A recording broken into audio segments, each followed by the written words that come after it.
again.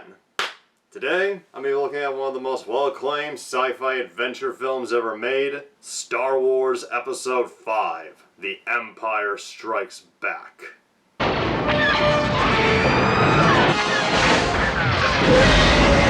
galactic odyssey against oppression. For anyone who might be unaware, as of when I'm putting up this video, The Empire Strikes Back is 40 fucking years old. Holy shit. Where did the time go?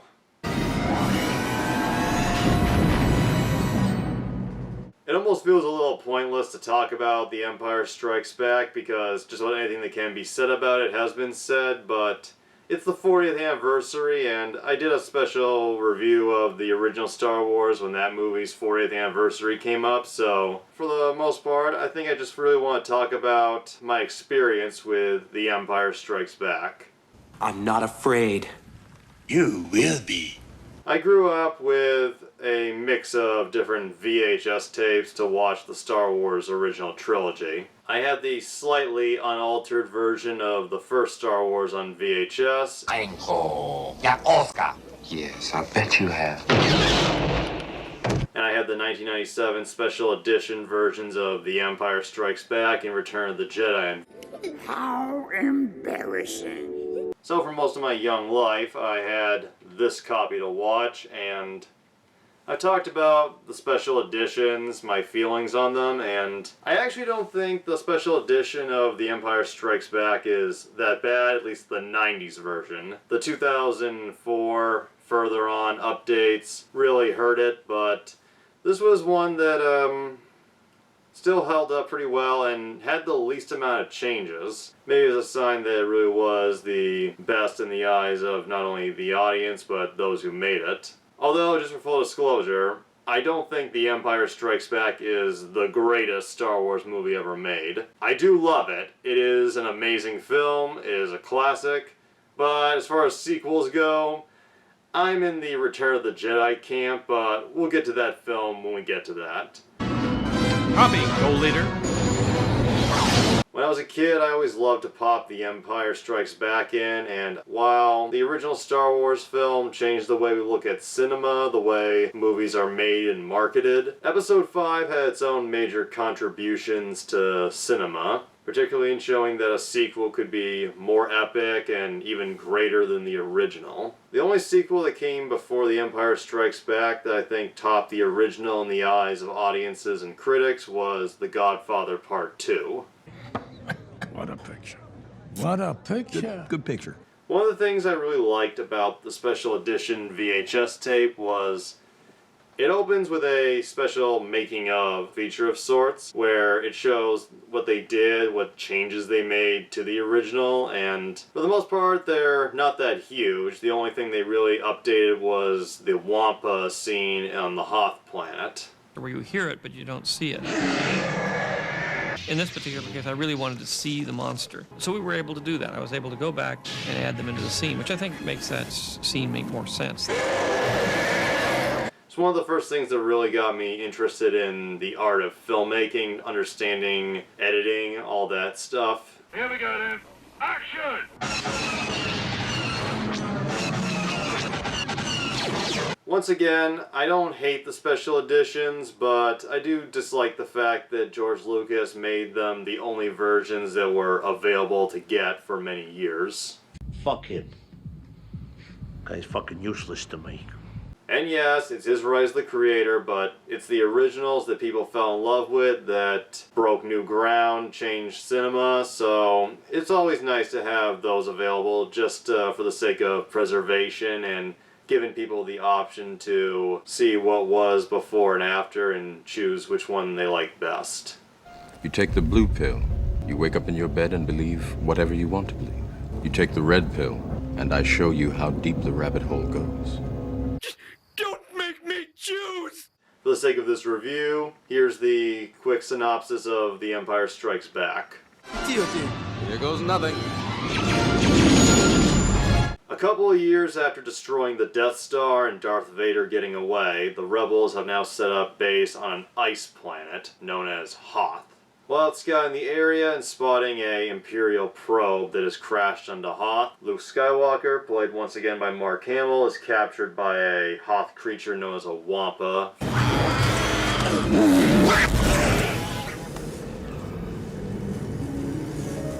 Back at the Rebel base, Han Solo, played by Harrison Ford, is getting ready to leave to pay off his debt to Jabba the Hutt on Tatooine. If I don't pay off Jabba the Hutt, I'm a dead man.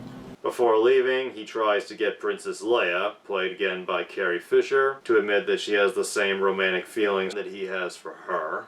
You want me to stay because of the way you feel about me? You're a great help to us. You're a natural leader. No, that's not it. When they hear that Luke hasn't returned, Han ventures out to save him. Luke, after escaping the Wampa,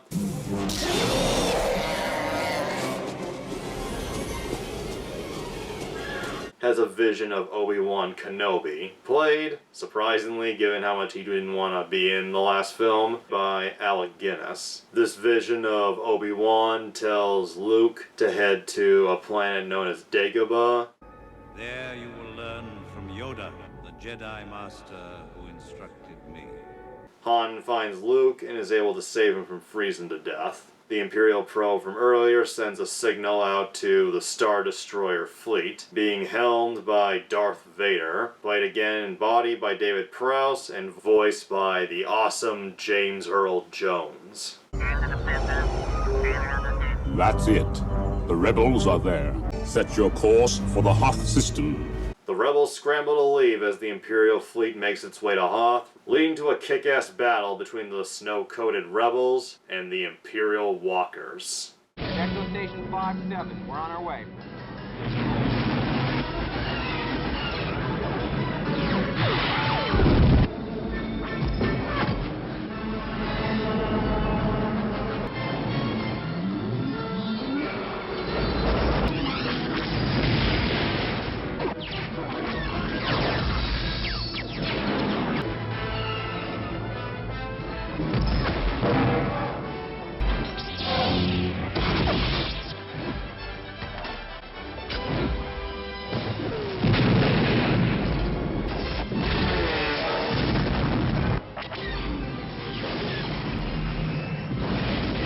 After clearing the base, Han, Princess Leia, Chewbacca, played by Peter Mayhew, and C-3PO, played by Anthony Daniels, make their escape in the Millennium Falcon.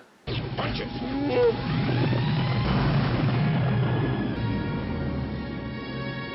Luke goes his own separate way with R2-D2, played again by Kenny Baker, to the planet Dagobah. The Imperial fleet chases Han, Leia, Chewie, and C-3PO all over space. The Millennium Falcon is unable to reach hyperspeed.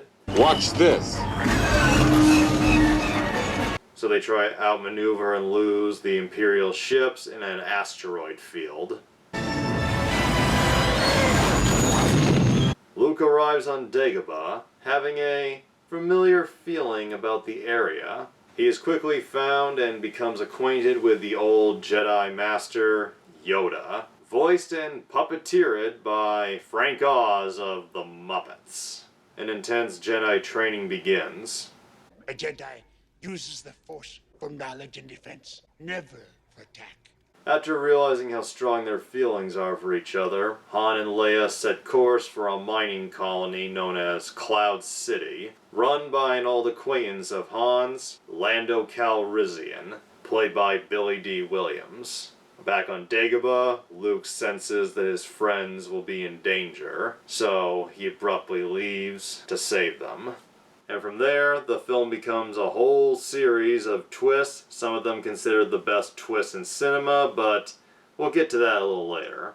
That's about 2/3 of the storyline for The Empire Strikes Back, and the first 15 minutes are a little rushed, but from there the storyline becomes very good, and for a movie that's jumping around all over the place, they really balance things out, really work the transitions well, using the now famous Star Wars wipes. There are two things that I feel make The Empire Strikes Back a lot superior to the original Star Wars. One is just how dark it is, how intense the film gets. As opposed to other sequels, you actually become afraid the first time you see it that you might end up losing some of the main characters. There is no escape.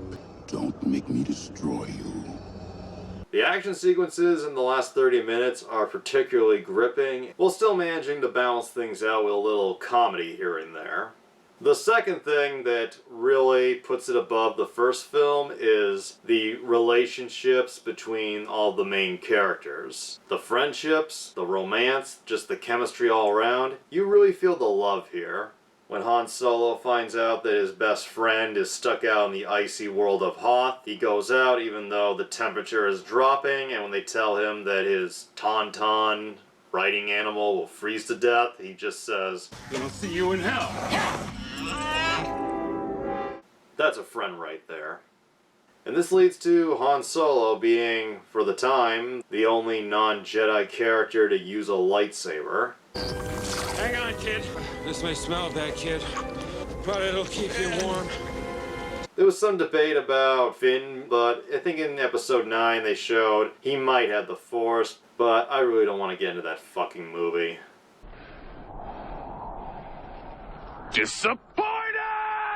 The tension between Han and Leia is excellent, helped a lot by some very well written dialogue, genuine chemistry, probably not hurt by the affair that Ford and Fisher had while making the first film, and the fact that Harrison Ford and Carrie Fisher in their prime were just dripping with sex appeal. You like me because I'm a scoundrel. I happen to like nice men. Nice man. Very nice. My God, they are so hot together. I think it goes without saying, the bro love between Han, Luke, and Fuzzball is strong. And later in the film, even though things get a bit complicated and almost heartbreaking, it's clear that Lando Calrissian still thinks very fondly of Han and Chewie. And if anybody had a chance of competing with Harrison Ford, it would be Billy D. Williams. When Luke believes that his friends are in danger, he risks everything, even going against the advice of his Jedi masters, to go and save his friends. Yes, kind of stupid, and as Yoda says, reckless, but you do stupid and reckless things for the ones you love. That boy is our last hope. No. There is another. And, although it might be pointless, except for the few incestual fuckers who live under a rock, if you don't want the ending or twist of The Empire Strikes Back to be spoiled, jump here to this time mark, and I will see you then. Why are you still tying back? First things first, even though this isn't at the end, although it technically is a spoiler if you haven't seen the full Star Wars trilogy, the part where Leia kissed Luke on Hoth, I just got to address this because this has always bugged me. Everyone always pokes at Luke saying, "You kissed your sister!" And he was attracted to her. Yes, but Luke did not know that, and this is what's most important. It was clearly Leia kissing Luke, not him kissing her, so lay off the poor boy. I'm not raising any flipper grandkids. But yeah, still pretty creepy, and I think it's clear as day, George Lucas did not think this particular aspect of the trilogy through until the last minute. Well, I think we live in overstimulated times. And now jumping to the last act. On their way to Cloud City, we see the Millennium Falcon being spotted by bounty hunter Boba Fett. Played in body by Jeremy Bulloch and voiced by Jason Wingreen, Darth Vader manages to beat the Millennium Falcon to Cloud City and turn Lando against Han, Leia, Chewie, and C-3PO. I had no choice. They arrived right before you did. I'm sorry. And while looking back and seeing, yeah, Lando was a little too nice to be real, his betrayal of them is still heartbreaking. The deception! The betrayal, man, you deceived me! I'm sorry I couldn't do better, but I got my own problems. Negro, please. After C-3PO is nearly destroyed and Chewie spends time trying to fix him, Lando visits Han and Leia, revealing He doesn't want you at all. He's after somebody called Skywalker. Lord Vader set a trap for him. part of Vader's plan is to lure Luke into a chamber where items are freezed for long space travel. To make sure it won't kill Luke, Vader has them tested on Han, leading to a moment that is near impossible for any true Star Wars fan not to get a little teary-eyed at. I love you. I know. Fun fact, originally he was just gonna say, I love you too, but Harrison Ford called bullshit on that, so he ad-libbed the famous line.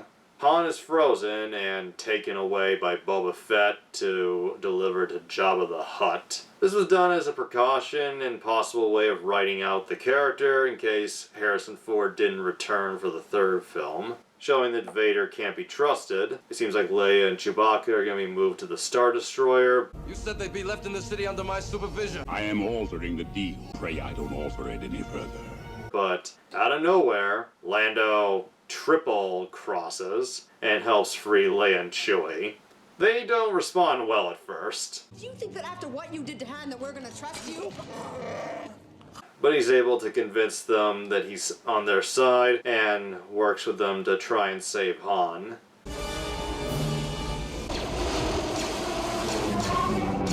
They're too late. Damn it. Fuck! But Lando is able to alert everyone in Cloud City that the Empire is taking over and to evacuate. And as Luke arrives and duels it out with Vader in the chamber, R2-D2 reunites and is able to help escape to the Falcon. And what is honestly my favorite moment in the film, when R2 is able to open the doors. Just open the door, you stupid lump! And the music, always amazingly scored by John Williams, just makes this one of the most intense but relieving moments ever. I never doubted you for a second. Wonderful! As the main group escapes, Luke battles Vader via lightsaber. Release your anger. Only your hatred can destroy me. And it's a really well done fight. Shows that Vader is the experienced, once trained as a Jedi fighter, and while Luke holds his ground pretty well, he is still the more inexperienced, and Vader gets the upper hand. Literally. Oh, for God's sake! Oh, he's got armor! And then this leads to what is considered one of the all-time greatest twist endings in movie history. After Vader proclaims that Obi-Wan never told Luke the truth about his father, Luke says, "He told me you killed him." To which Vader responds, No, I am your father. I can only imagine what the response in the cinema was 40 years ago in 1980 when this line dropped. Wow. I didn't even see that coming.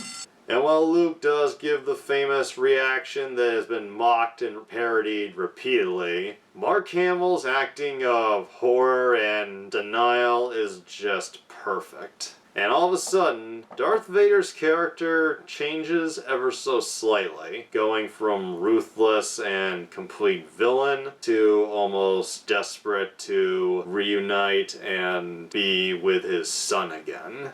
Join me.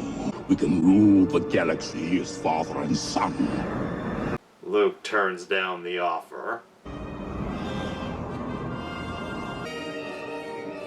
Almost falling to his death and finding himself hanging on for dear life under Cloud City. With one hand and no way of getting help from Obi-Wan, he's able to communicate telepathically to Leia. She tells Chewie to take the ship back. Luke, slow down and we'll get under. Lando gets Luke into the Millennium Falcon, and they fly off. Just as they're about to make the jump to hyperspeed, it turns out they can't. They told me they fixed it. It's not my fault! kind of is Lando. And as Chewbacca struggles to fix the hyperdrive, we get what is honestly, for me, one of the most emotional scenes for me to watch in the original Star Wars trilogy. As Luke lies in bed, Vader communicates with him telepathically. Luke. Father. Son. The music by John Williams, the editing by Paul Hirsch, the way Vader sounds pretty genuine when talking to Luke. It just, I don't know, it just creates a lot of deep, intense feelings. Just sad, heartbreaking, just tragic all around. Luke, you can just feel the pain in his voice as he wonders why Ben, Obi-Wan, never told him.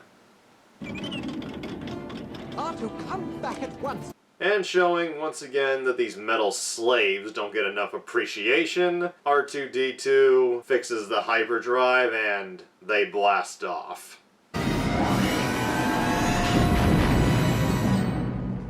What the hell was that? Admiral Piet, played by Kenneth Colley, looks like he's about to shit his pants, but Darth Vader, instead of reacting violently, just walks off. And what's so impressive is David Prowse, despite wearing a helmet that completely covers his face, is perfectly able to convey just what Darth Vader must be feeling in this moment. In a weird way, this villain, who has just been completely evil and ruthless throughout 2 films, suddenly gets a pretty human moment. And then the film ends on a extremely hopeful, considering all the depressing shit that just happened, ending where Luke is recovering. He's just had a robotic arm attached. Lando and Chewbacca set flight for Tatooine to track down Han, and Luke, Leia, C-3PO, and R2 stare out. Not sure what's gonna happen, but looking very hopeful. And then the film ends. Roll fucking credits. While I'm still here in the spoiler area, I'll just say, I don't remember what my reaction was the first time I saw the scene where Vader told Luke he's his father. I may have heard of it before I saw it, because nobody can keep their fucking mouth shut anymore. But it is still a powerful scene, no matter how many times you see the film. And to make sure no one found out about it, George Lucas had the line in the script be, "No, Obi-Wan killed your father." That's ridiculous. The only actors who knew about the line were James Earl Jones and Mark Hamill, who was told just a few moments before they started filming. David Prowse, showing that they continuously fucked him over, did not know about the famous line until he saw the movie at the premiere. Oh, that ain't right. My thoughts on Lando Calrissian are, Billy D. Williams is one cool motherfucker. I thought you could help me out. What have you done to my ship? Your ship? Remember, you lost her to me fair and square. And his betrayal of Han, Leia, Chewie, and 3PO. It does make you a little unsure what to think of him, but he does come through and help them out at the end. By the Return of the Jedi, I'd say he definitely redeemed himself. The last spoiler-related thing I'll talk about is the Emperor's appearance. Lord Vader, the Emperor commands you to make contact with you. He meets via hologram and getting on his knees, showing that the Emperor truly is the one in charge. What is thy bidding, my master? There is a great disturbance in the Force. They talk about Luke, the Emperor considering him an enemy that must be destroyed. But Vader convinces him, and when you find out the twist, you can see this as Vader trying to save his son's life. If he could be turned, he would become a powerful ally. What makes this scene from the original interesting is this is before Ian McDiarmid was cast as the Emperor in Return of the Jedi. So physically, the Emperor is played by an actress named Marjorie Ian under heavy makeup and voiced by Clive Reville. And honestly, I like the original Emperor quite a bit. Yes. He would be a great asset. It doesn't match up to the Emperor we got in Return of the Jedi, but I think this was not a bad introduction, and I know they reshot this scene with Ian McDiarmid for one of the many special editions, but the dialogue, the way it plays out in the original, I feel is 100 times better than the retarded shit we got from the special edition. This boy is the offspring of Anakin Skywalker. How is that possible? Quick! Rewind it! That is the system, and I'm sure Skywalker is with them. And that's all I have to say in the spoiler section. Get on with it! Yes, get on with it! The Empire Strikes Back is a landmark in cinema, special effects, sequels, and franchising. I repeat, Return of the Jedi is my personal favorite of the original Star Wars trilogy, but Empire Strikes Back molded and shaped so much, and you just have to love and appreciate everything it did. And even though I'm not the first one to say this, it is interesting that the most praised and beloved entry in the original Star Wars trilogy is the film that George Lucas was the least involved in creatively. After being burned out from making the first film, he didn't return as director. In fact, he didn't direct at all until The Phantom Menace nearly 20 years later. Directing duties this time went to Irvin Kershner, who was actually George Lucas's film professor at USC. Kershner almost turned it down, feeling that sequels were pretty much dead weight, but he was talked into it by his agent. When he asked George Lucas why he wanted him as opposed to a young up-and-coming filmmaker, Lucas said, "Because you know everything about Hollywood, but you're not Hollywood." And he had been impressed by Kershner's previous film, the very mixed bag of a film,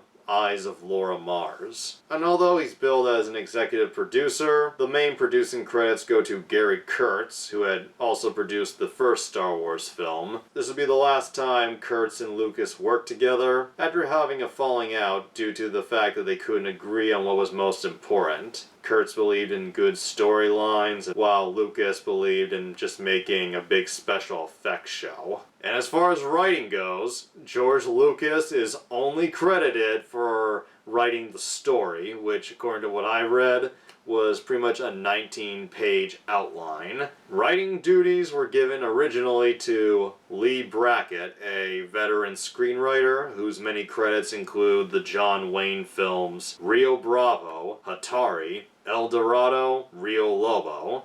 A good chunk of the story ideas came from Lee Brackett. George Lucas was not completely satisfied with her screenplay, but Lee sadly died of cancer in 1978. So, to finish the screenplay and rewrite certain parts, Lucas hired up-and-coming writer Lawrence Kasdan, who had just completed the script for what was going to be Raiders of the Lost Ark. Kasdan would later go on to direct his own well-acclaimed movies, including The Big Chill and Silverado. Both Lawrence Kasdan and the late Lee Brackett were given screenwriting credit. And as a result, we got the most well-praised Star Wars film.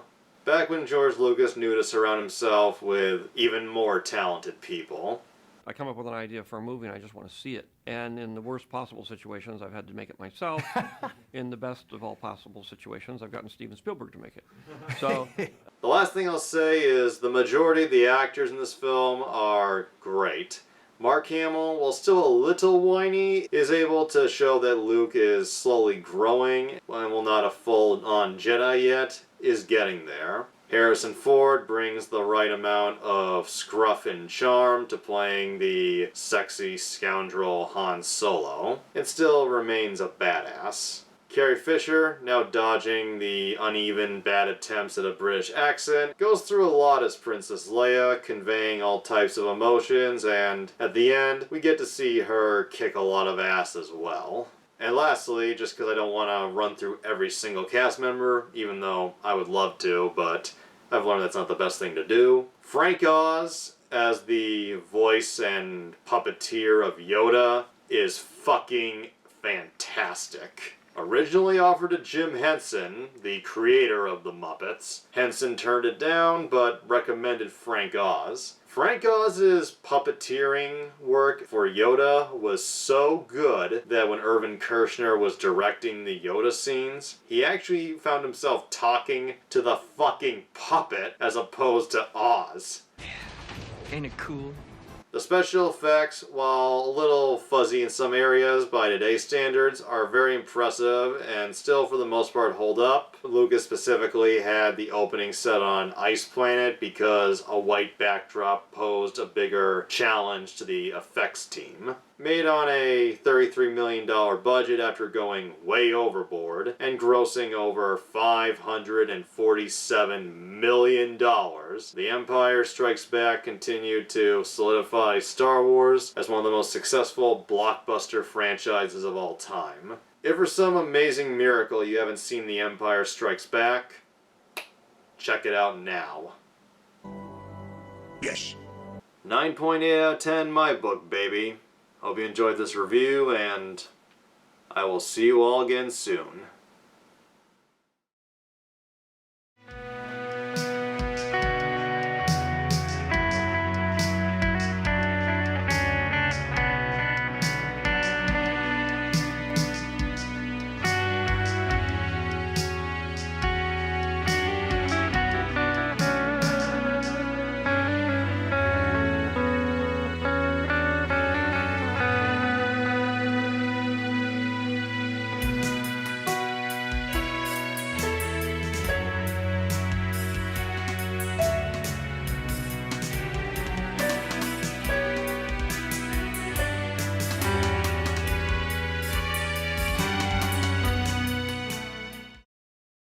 Wait for me! Wait! Stop!